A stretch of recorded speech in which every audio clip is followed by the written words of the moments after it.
Brainies and welcome back to my channel. I am your brainy mentor Vishakha and today we'll be doing our economics chapter number 6 that is banking. बहुत easy chapter है, सबसे easy money था, second easiest is banking. इसमें जो आपको tough लगेगा ना वो होंगे qualitative and the quantitative instruments जो मैं आपको बहुत इजीली एक्सप्लेन कर दूंगी. ठीक है, ये chapter I guess 15 to 20 minutes तक ही जाएगा, उससे लंबा वीडियो नहीं बनेगा इस चैप्टर का. So without wasting much time let's begin. So सबसे पहले आती है definition of commercial bank. Definition कर लेना क्या बोला है. A commercial bank is that financial institution which accepts deposits from the people and gives loans for the purpose of consumption और expenditure. क्या बोलता है, जो कमर्शियल बैंक है एक फाइनेंशियल इंस्टीट्यूशन है. फाइनेंशियल मतलब मनी के रिलेटेड है. ठीक है, वो क्या करता है, वो लोगों से मनी डिपॉजिट्स को एक्सेप्ट करता है और लोन देता है लोगों को for the purpose of consumption और इन्वेस्टमेंट. ठीक है, अब आगे क्या बोलता है देखो. अब यहाँ पर यू हैव द डेफिनेशन. क्या है, बैंकिंग कंपनी क्या होती है उसकी डेफिनेशन है, पढ़ लेना. Banking company commercial bank almost same ही है. ठीक है, अब सेकंड टॉपिक आता है money creation by the commercial banks. Okay, so process of money creation by the commercial banks. Commercial banks money को कैसे क्रिएट करते हैं. ठीक है, सबसे पहला पॉइंट, जो बैंक्स होते हैं ना वो लोगों से कैश डिपॉजिट्स को रिसीव करते हैं. इन कैश डिपॉजिट्स को हम बोलते हैं प्राइमरी डिपॉजिट्स. ठीक है, फिर जो बैंक्स होते हैं ना वो जो पैसा लेंड करते हैं लोगों को, it is many times more than their cash reserves. Banks के पास जितना पैसा होता है उससे बहुत ज़्यादा गुना वो लेंड करते हैं. ठीक है, अब money is lend by the commercial banks not in the form of cash. Cash के फॉर्म में लेंड नहीं करते पैसा, बट किसके फॉर्म में लेंड करते हैं, इन the form of credit entry. ठीक है, इन क्रेडिट एंट्रीज को ही हम बोलते हैं सेकेंडरी डिपॉजिट्स.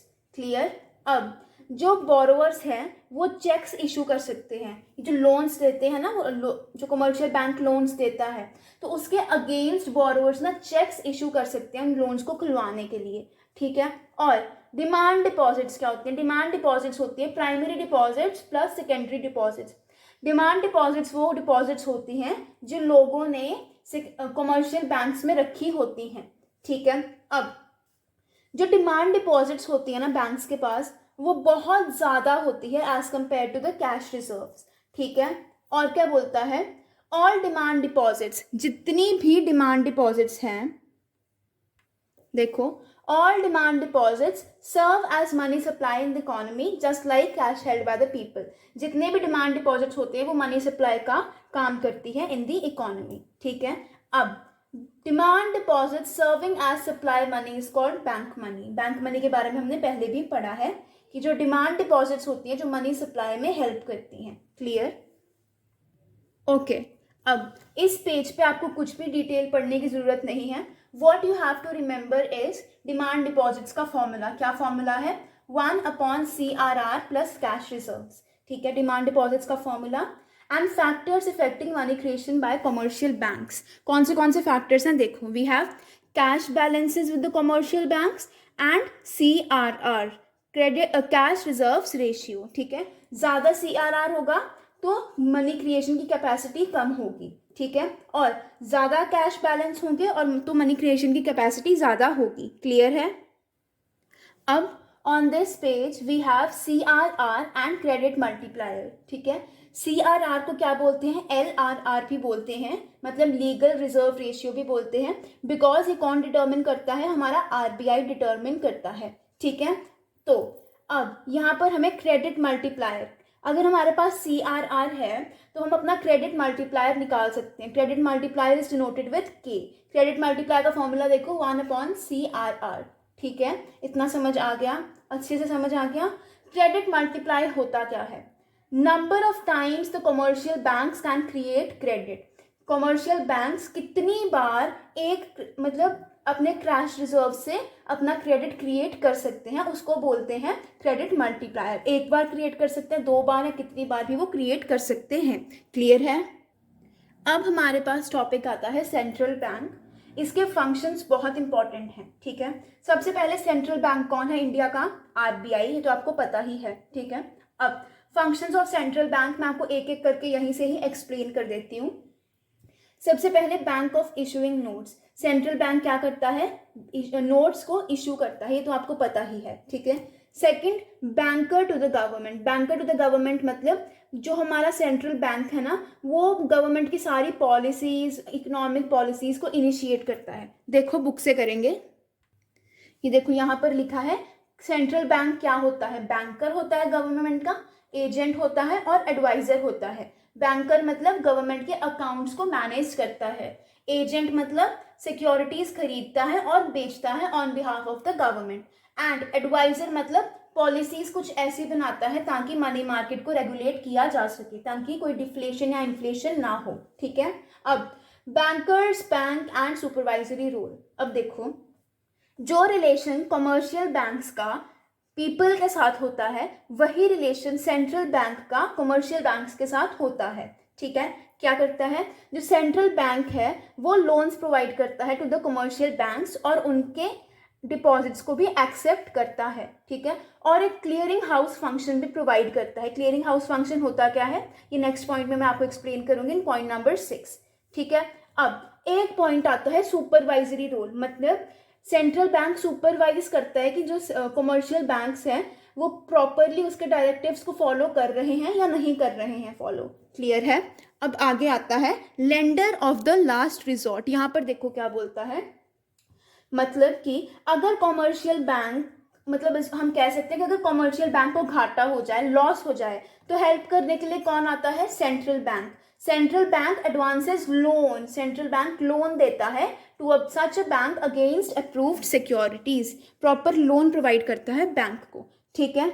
इससे क्या होता है, इससे banking system of the country does not suffer any setback, banking system को कोई प्रॉब्लम नहीं आती और मनी मार्केट भी स्टेबल रहती है, क्लियर है।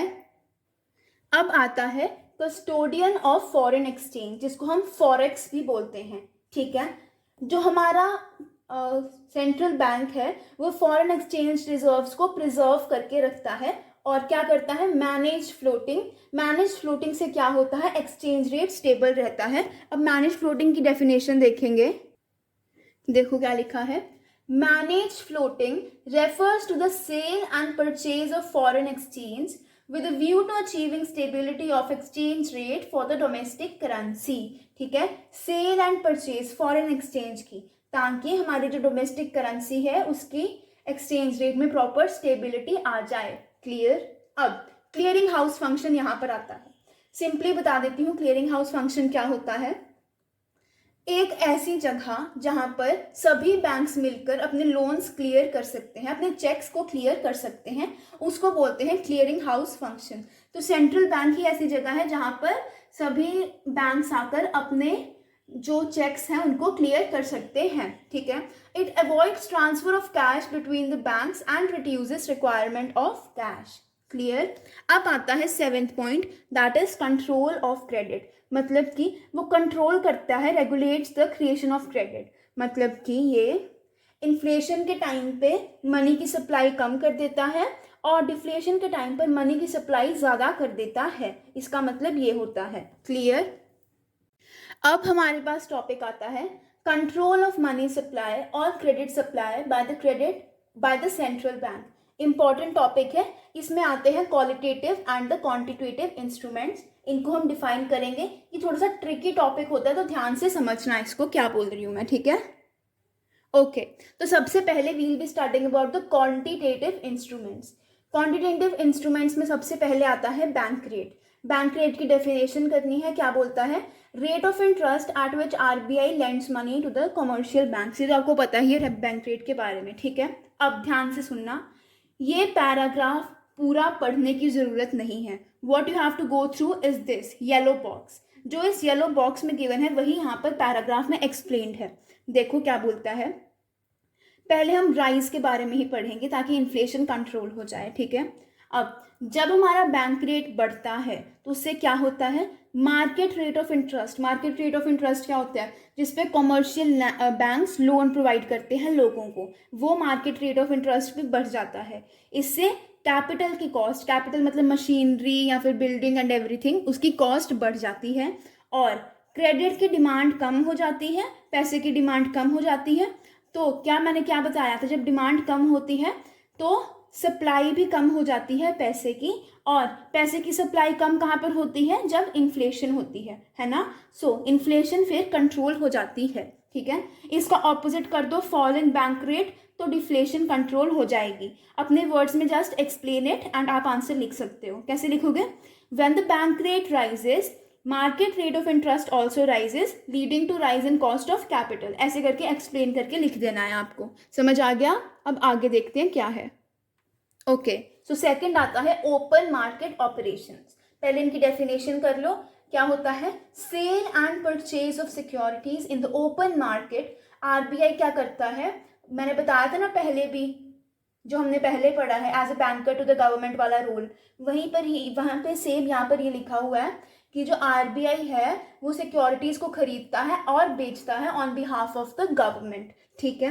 वही पढ़ेंगे हम कि बाय सेलिंग द सिक्योरिटीज, जब वो सिक्योरिटीज को बेचता है तो लिक्विडिटी कम हो जाती है, लिक्विडिटी मतलब कैश कम हो जाता है, और जब वो सिक्योरिटीज को खरीदता है तो हमारी लिक्विडिटी रिलीज हो जाती है, मतलब पैसा ज़्यादा आ जाता है इकोनॉमी में। अब फिर से यही बॉक्स देखेंगे कि जब आरबीआई सिक्योरिटीज को बेच देता है तो क्या होता है। मैंने बताया था ना, लिक्विडिटी सोक हो जाती है और कैश रिजर्व्स जो होते हैं कमर्शियल बैंक्स के वो गिर जाते हैं, वो कम हो जाते हैं। इससे हमारे क्रेडिट क्रिएशन कैपेसिटी भी कम हो जाती है, और क्रेडिट क्रिएशन कैपेसिटी कम हुई तो मनी सप्लाई भी कम हो गई और इन्फ्लेशन कंट्रोल हो गई। इसका ऑपोजिट कर लोगे तो डिफ्लेशन कंट्रोल का आ जाएगा।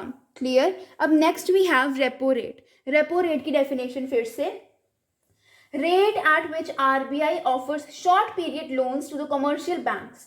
मतलब आरबीआई जो है वो कमर्शियल बैंक्स को छोटे टाइम के लिए, शॉर्ट पीरियड के लिए लोन्स देता है। कैसे, गवर्नमेंट के सिक्योरिटीज को खरीद के, इसलिए इसको हम बोलते हैं रेपो रेट या फिर रीपर्चेज रेट। क्लियर है। अब देखो क्या बोला है कि जब हमारा रेपो रेट बढ़ता है तो क्या होता है, कैपिटल की कॉस्ट बढ़ जाती है, डिमांड क्रेडिट की कम हो जाती है। तो जब क्रेडिट की डिमांड कम होगी तो क्या होगा, मनी सप्लाई कम हो जाएगी और इन्फ्लेशन फाइनली कंट्रोल हो जाएगा, ठीक है। अब फोर्थ पॉइंट आता है रिवर्स रेपो रेट। ये क्या होता है, the rate at which RBI accepts deposits from the commercial banks. पहले हमने रेपो रेट में क्या पढ़ा था, gives loans to the commercial banks. यहाँ पर क्या कर रहा है आरबीआई, यहाँ पर कमर्शियल बैंक्स की डिपॉजिट्स को एक्सेप्ट कर रहा है। इसको हम क्या बोलते हैं, रिवर्स रीपर्चेज रेट भी बोलते हैं। क्लियर। अब देखो, जब रेपो हमारा रिवर्स रेपो रेट जब फॉल होता है तो क्या होता है, कमर्शियल बैंक्स कम फंड्स देते हैं आरबीआई को, ठीक है, और ज़्यादा फंड्स कहाँ पर यूज होते हैं, एज सीआरआर फंड्स, जो कि आरबीआई के पास ही होते हैं। इससे हमारी मनी सप्लाई बढ़ जाती है और डिफ्लेशन कंट्रोल हो जाती है। क्लियर। अब fifth point, CRR, cash reserves ratio. क्या होता है, minimum percentage of banks total deposits to be kept with RBI. RBI को कुछ अपना पैसा कमर्शियल बैंक्स को अपना कुछ पैसा रखना पड़ता है आरबीआई के पास, तो वो मिनिमम परसेंटेज को ही हम बोलते हैं सीआरआर, ठीक है। अब देखो, जब सीआरआर बढ़ता है तो क्या होता है, कैश रिजर्व्स भी बढ़ जाते हैं और मनी सप्लाई कम हो जाती है और इन्फ्लेशन कंट्रोल हो जाती है। दैट्स इट, इतना ही याद रखना है। अब सिक्स्थ पॉइंट आता है स्टैट्यूटरी लिक्विडिटी रेशियो, एसएलआर। क्या होता है, fixed percentage of assets in the form of liquid assets, जो हम बोलते हैं एसएलआर। एसएलआर मतलब हर एक बैंक को कुछ परसेंटेज अपनी एसेट्स के लिक्विड एसेट्स की फॉर्म में रखनी होती है। लिक्विड एसेट्स मतलब we have cash, we have gold and then we have unencumbered approved securities. ये तीन होती हैं लिक्विड एसेट्स, ठीक है। तो हर एक बैंक को अपने पास कुछ परसेंटेज इन लिक्विड एसेट्स की रखनी होती है। क्लियर। अब देखो, जब हमारा एसएलआर बढ़ता है तो जो कमर्शियल बैंक्स के पास लिक्विड एसेट्स होते हैं वो बढ़ जाते हैं, ठीक है, और जो आरबीआई के पास सीआरआर डिपॉजिट्स होती हैं वो कम हो जाती हैं। इससे क्या होता है, मनी सप्लाई कम हो जाती है और इन्फ्लेशन कंट्रोल हो जाती है। विद दिस हमारे क्वांटिटेटिव इंस्ट्रूमेंट्स खत्म हो जाते हैं। अब we have the qualitative instruments of credit control, ठीक है।